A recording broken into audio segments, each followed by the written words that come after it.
पंखा बंद कर दो।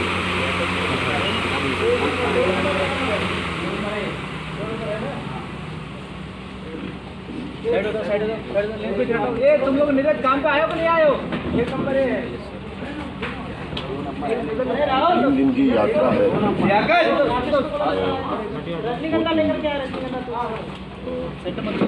तीन तरह के कैरेक्टर हैं जिंदगी में, हर कोई एक जैसा नहीं होता है।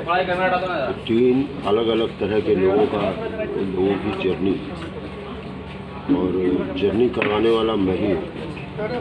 तो ये एक ज़िंदगी है, एक जर्नी है, एक यात्रा है, वो 3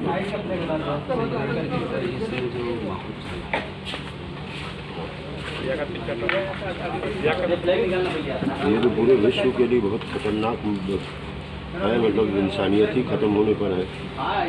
लेकिन जब तक इंसानियत बची हुई है, काम तो होना ही है कुछ ना कुछ, क्योंकि इंसान जब तक ज़िंदा है उसको रोज़ी रोटी की पड़ी रहती है। तो हम लोगों ने सरकार से, उत्तर प्रदेश सरकार से काफ़ी रिक्वेस्ट किया, यहाँ के जो लोग हैं इस जगह के, तो उन्होंने हमें परमिशन दी है। तो हम जहाँ 100 लोग एक यूनिट में होते थे, वहाँ 50 लोग ही, 25 लोग ही काम कर रहे हैं। काम तो करना ही पड़ेगा। अब तो कोरोना से बचना ठीक है, लेकिन कुछ चीज़ें तो हैं। पहले कोरोना वॉरियर थे जो लड़ गए थे, अब जो हम बचे हुए लोग हैं, या जो हम ऐसे लोग हैं कि हमको अपना काम ख़त्म करना, किसी का पैसा नहीं।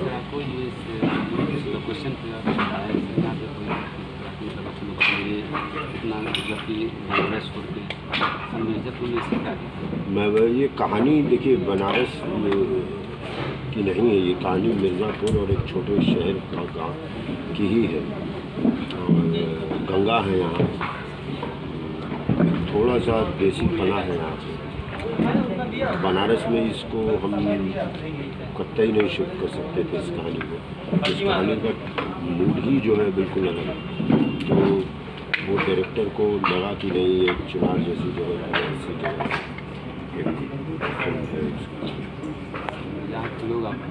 अरे लोग हमारे बचपन के यही लोगों को देखे हमने, अच्छे ही हैं, और सोशल डिस्टेंस मेंटेन किया हुआ,